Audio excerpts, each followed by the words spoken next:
नमस्कार, बिहार उदय न्यूज़ के digital platform पर आपका स्वागत है। दोस्तों, चुनावों का साल है। बिहार में बिहार विधानसभा का चुनाव होने वाला है। आज हम बात करने वाले हैं चिराग पासवान को लेकर। और चिराग पासवान के 5 ऐसे महिला उम्मीदवार हैं जिनका 2025 विधानसभा आने वाले चुनाव में उनका टिकट कन्फर्म है। हम इस बारे में उनके नामों को खुलासा करेंगे और कौन कौन सी विधानसभा की सीटें हैं इस बारे में भी हम आपको बताएंगे। इससे पहले हम आगे बढ़े, एक प्यारा सा रिक्वेस्ट ही, अगर आप चैनल पर नए हैं तो आपसे करबद्ध आग्रह है कि आप चैनल को सब्सक्राइब कर लीजिए, बेल आइकन दबा लीजिए, जिससे आपको आगे की जानकारी मिलता रहे। दोस्तों, चिराग पासवान, आप सभी को मालूम होगा, 2020 के विधानसभा चुनाव में चिराग पासवान अकेले चुनाव लड़े थे और अकेले चुनाव लड़ने के साथ साथ 137 सीटों पर चिराग पासवान की पार्टी चुनाव लड़ी और मात्र 1 सीट जीती और नीतीश कुमार की पार्टी को तीसरे नंबर की पार्टी बिहार में बना दिया था उन्होंने। और अब समय दूसरा है। एनडीए में चिराग पासवान है, नीतीश कुमार है, बीजेपी है, जीतन राम मांझी है और साथ साथ उपेंद्र कुशवाहा है। देखिए, चिराग पासवान की पार्टी के बारे में 5 ऐसे उम्मीदवार हैं जिनका हम चर्चा करने जा रहे हैं, जो कि आने वाले विधानसभा 2025 में उनका टिकट मिला कन्फर्म माना जा रहा है, क्योंकि सीटों की अदला बदली होगी। और चिराग पासवान, जो सियासी हलकों से खबर आ रही है उसके अनुसार 20 से 25 सीटों पर 30 सीटों के करीब चुनाव लड़ सकते हैं। देखिए, पहला सीट है चिराग पासवान, जिस पर महिला उम्मीदवार उतार सकते हैं। जेडीयू के में अभी वो शामिल हो गए, राजकुमार सिंह, वहाँ से उनके विधायक थे चिराग पासवान की पार्टी के राजकुमार सिंह मटियानी के सीट। देखिए, वहाँ से एक इंदिरा देवी हैं और उनकी दावेदारी मजबूत है। भूमियार जाति से आती हैं, अच्छी खासी संख्या भूमियारों की मटियानी में है। और आपको बता दें कि इंदिरा देवी अभी से ही क्षेत्र में लग गई है, चिराग पासवान के साथ काफ़ी देखी जा रही हैं, हर रैली में क्षेत्र में देखी जा रही हैं। तो ऐसा मान के चला जा रहा है कि चिराग पासवान मटियानी सीट पर इंदिरा देवी को टिकट दे सकते हैं, जो सियासी हलकों से जानकारी मिलकर आ रहे हैं। वहाँ भूमियारों की संख्या अधिक है। देखिए, अब हम बात करते हैं मुजफ्फरपुर लोकसभा के अंतर्गत आने वाले गाया घाट को सीट को लेकर। देखिए, यहाँ से एमएल सिंह, दिनेश सिंह हैं और बीना देवी के पुत्री हैं कोमल सिंह। एलजेपी से चिराग पासवान की पार्टी से 2020 के विधानसभा में चुनाव लड़ा था और लगभग 30 से 35 हजार वोट उनको मिले थे। देखिए, चिराग पासवान की पार्टी से वो चुनाव लड़ी थी कोमल सिंह।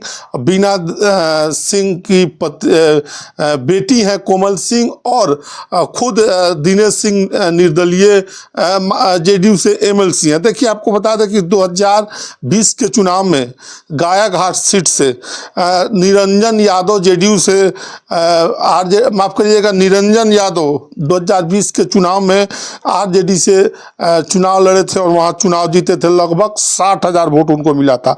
जेडीयू के महेश्वर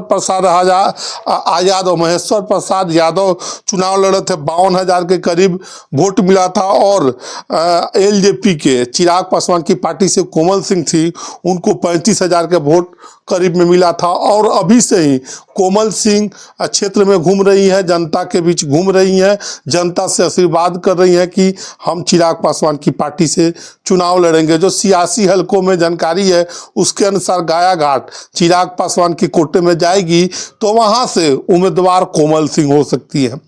देखिए, राजपूत बिरादरी से आती हैं, राजपूतों की भी अच्छी खासी संख्या गाया घाट में।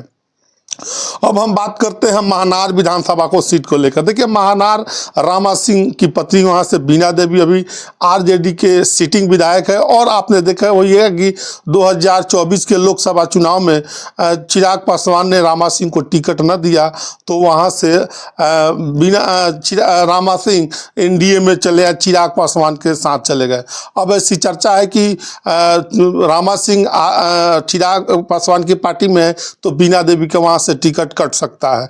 और वहाँ से एलजेपी के उम्मीदवार बीना देवी रामा सिंह की पत्नी हो सकती है। हालांकि एक और बात है कि यहाँ से उमेश सिंह कुशवाहा जेडीयू के प्रदेश अध्यक्ष है, उनकी भी चर्चा है कि यहाँ से वो चुनाव लड़ना चाहते हैं। पिछला बार चुनाव 2020 के विधानसभा में उमेश कुशवाहा ने चुनाव यहाँ से लड़ा था। देखिए अब चौथी जो सीट है, चिराग पासवानी सीट पर भी दावा कर रहे हैं। देखिए बलिरामपुर की सीट है, विधानसभा 2025 में यहाँ से सविता देवी चुनाव लड़ी थी। देखिए 2020 के चुनाव में सीपीआई ने ये चुनाव जीता था और सीपीआई को वोट आया था 1,48,849 वोट, 489 वोट मिला था। देखिए वरुण कुमार वीआईपी पार्टी से थे, उनको लगभग 50,000 वोट मिला था। एलजेपी तीसरे नंबर थी और इस पर उनको वहाँ लगभग 10,000 वोट मिले थे। और ऐसी चर्चा है कि इस सीट को लेकर अभी से ही तमाम गोटी सेट हो रहा है। चिराग पासवान यहाँ से महिला उम्मीदवार की हम बात कर रहे हैं, वहाँ से चिराग पासवान सविता देवी को उम्मीदवार बना सकते हैं बलरामपुर सीट से। देखिए पांचवी और अंतिम सीट है सोनवर्षा की सीट है। देखिए सोनवर्षा से सविता पासवान सुरक्षित सीट है, दलितों के नेता हैं चिराग पासवान। 2020 के विधानसभा चुनाव में रत्नेश सदा यहाँ से जेडीयू के विधायक हैं।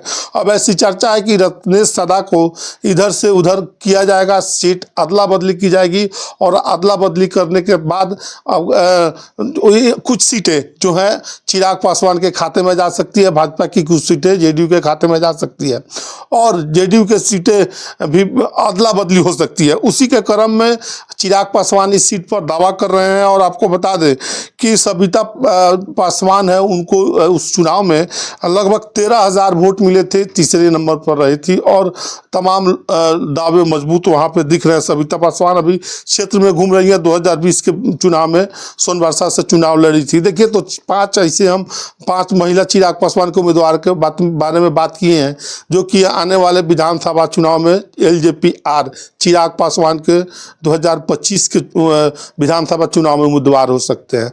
तो हमने आपको बताया है। बाकी आप क्या सोचते हैं इस वीडियो के बारे में, कमेंट सेक्शन खुला है, कमेंट करके जरूर बताइएगा। आप सभी का बहुत बहुत धन्यवाद।